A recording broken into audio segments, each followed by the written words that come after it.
Tammy Oldham had always felt that the ocean spoke to her in a language few could understand, a language of silence and power, calm and chaos. When she met Richard Sharp, a skilled British sailor with sunburned skin and eyes that gleamed like the horizon, she felt her soul anchor for the first time. Together, they dreamed not of houses or cities, but of endless water and faraway lands. So when a wealthy couple asked them to deliver a 44-foot yacht named Hazana from Tahiti to San Diego, it wasn't just an opportunity, it was destiny. The morning they set sail, the sea was calm, wrapped in a golden dawn that promised adventure. The gentle breeze brushed against their faces, and the sail flapped softly like a heartbeat in rhythm with the ocean. Tammy stood barefoot on the deck, hair dancing in the wind, as Richard smiled from the helm. Everything felt infinite. They cooked together, sang to the waves, and took turns steering through the glittering expanse of blue. Every sunrise brought laughter, and every sunset brought stories whispered under the stars. It was more than a voyage, it was a love story written by the sea itself. But on the 12th day, the radio crackled with a warning. A storm, forming east of them, was growing into something monstrous, Hurricane Raymond. Richard looked at the map, his brow tightening. "We can't outrun it," he said quietly. "But maybe we can face it smart." Tammy's heart sank, but she trusted him completely. They lowered sails, secured lines, and tied everything they could. The wind began as a whisper but soon turned into a scream.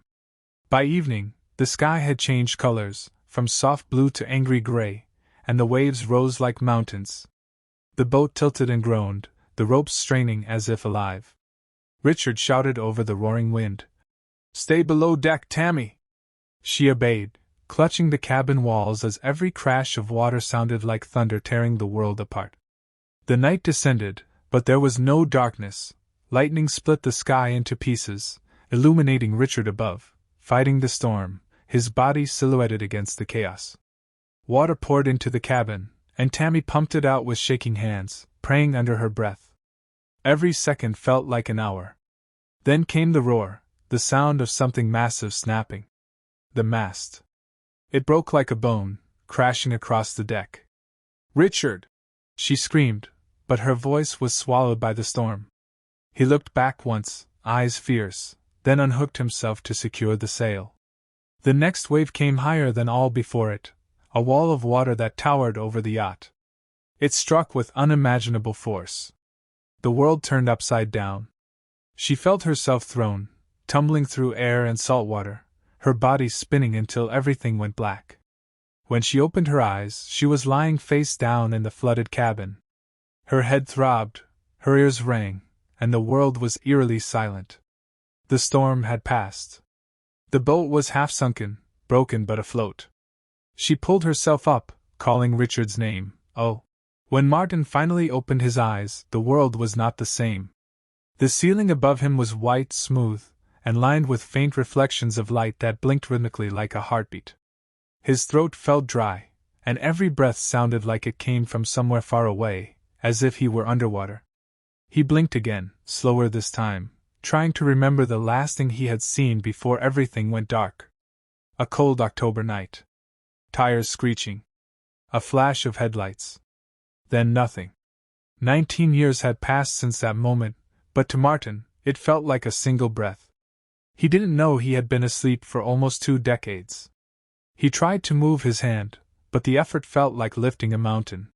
His muscles resisted him, stiff and foreign. He turned his head slightly and saw a woman sitting beside his bed, older, her face carved with time, yet somehow familiar. She was crying silently, hands trembling as she reached out to touch his face. "Martin!" she whispered, her voice breaking like a fragile thread. He looked at her in confusion. "Who are you?" he asked weakly. The woman froze. For a long moment, the only sound in the room was the steady beeping of the monitor. "I'm your wife," she finally said, her voice filled with both joy and heartbreak. "You've been asleep for 19 years. The words didn't make sense. 19 years? He wanted to laugh, but his voice caught in his throat. His mind raced, searching for a memory, any clue that could explain this impossible truth. But his last memory was still that night, the headlights, the crash, the silence. Now everything had changed. His wife, once in her 20s, was now a woman in her 40s. His own reflection in the small mirror by the bed showed an unfamiliar man. His hair was thinner, his face older, and his eyes sunken as though they carried the weight of all the years he had lost. He tried to sit up, but his body trembled violently. A nurse rushed in, gently holding him down. "Easy," she said softly. "Your body isn't ready yet." The room smelled of antiseptic and something faintly metallic. Machines surrounded him, each one humming a quiet tune of life.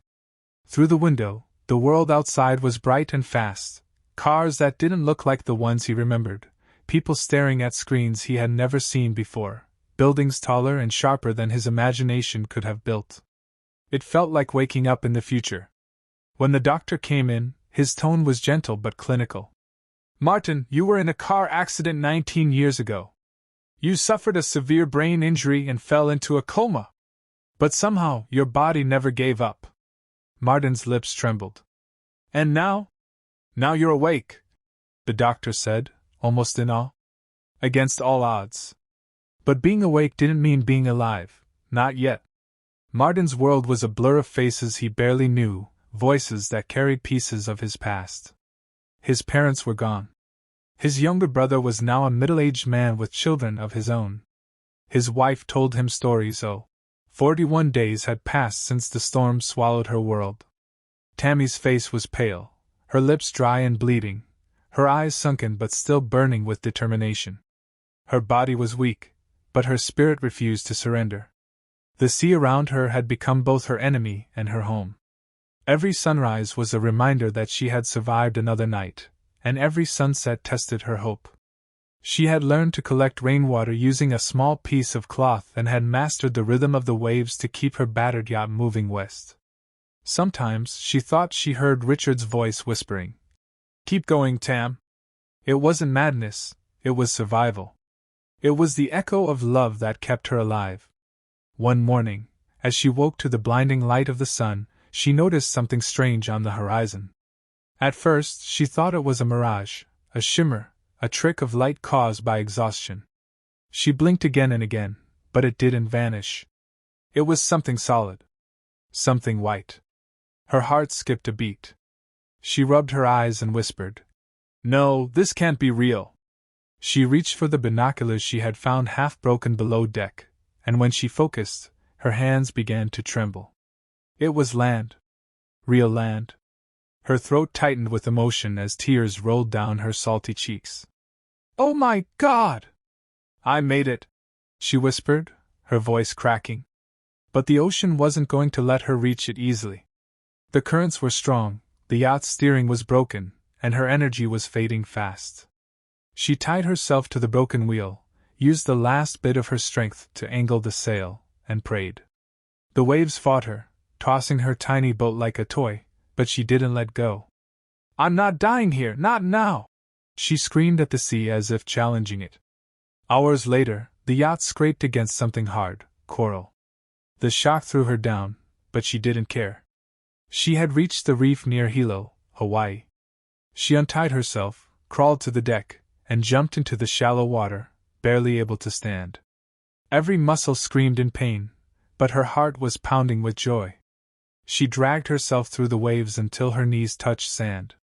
When she finally collapsed on the shore, she laughed and cried at the same time. After 41 days lost at sea, she had survived. Locals found her lying unconscious, skin burnt, body frail, and lips whispering one name, Richard. They took her to a hospital where doctors couldn't believe how she had made it that far. When she finally woke up, the first thing she asked was, "Did they find him?" But they hadn't. Richard's body was never recovered. He had been taken by the same storm that spared her. The realization shattered her heart, yet she found peace in believing that his spirit had guided her home. Months later, when she recovered, Tammy went back to the ocean. People asked her why she would return to the same sea that had almost killed her. She simply said, "Because that's where I last saw him, and where I found myself." She repaired another boat, It was a cold night in 1951 when a group of 6 mountaineers set out to conquer the treacherous Andes Mountains in South America. The team was led by Daniel Vargas, a skilled climber known for his fearless attitude and sharp instincts. Their mission was simple but dangerous: to reach the uncharted peak known locally as El Pico del Diablo, or the Devil's Peak, a mountain said to be cursed. Locals warned them that no one who had climbed it ever returned, but Daniel dismissed the tales as superstitious nonsense. As the team ascended, the wind howled like a living creature, carrying whispers that chilled their bones. By the third day, a massive snowstorm hit, forcing them to take shelter in a narrow cave. Their radio stopped working, supplies were running low, and the temperature dropped to -20 degrees. Despite this, Daniel insisted they continue at first light. The next morning, one of the climbers, Mateo, was missing. His footprints led outside but disappeared into the storm. They searched for hours, calling his name, but all they found was his ice axe stuck in the snow, covered in something that looked like blood. Panic started to spread among the team. One of them swore he heard screams during the night, echoing through the mountains, but Daniel tried to keep everyone calm. "It's just the wind," he said, though his own eyes betrayed a hint of fear. By nightfall, strange things began to happen. Their campfire would suddenly extinguish without any wind. Their food supplies seemed to vanish overnight. And every time they closed their eyes, they heard whispers, low, guttural voices speaking in an unknown tongue. One of the climbers, Lucia, began having vivid nightmares of shadowy figures crawling along the walls of the cave. She woke up one night screaming that someone was standing over her, but when Daniel lit the lantern, there was no one there. On the 5th day, the group decided to descend. The mountain felt alive, watching them. But as they began to pack, they heard a faint cry, Mateo's voice, calling for help. It was coming from deep within the mountain. Against all logic, Daniel insisted on following it, believing Mateo might still be alive. They followed the sound into a narrow crevice that led to a hidden chamber. Inside, they found something horrifying: ancient symbols carved into the rock, and what appeared to be mummified bodies arranged in a circle, their mouths open as if frozen mid-scream.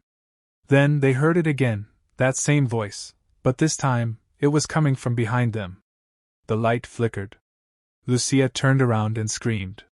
Something was moving in the shadows, something that looked almost human but wasn't. Daniel swung his flashlight, and for a split second, he saw it, a pale figure with hollow eyes and black veins running down its face. The flashlight died.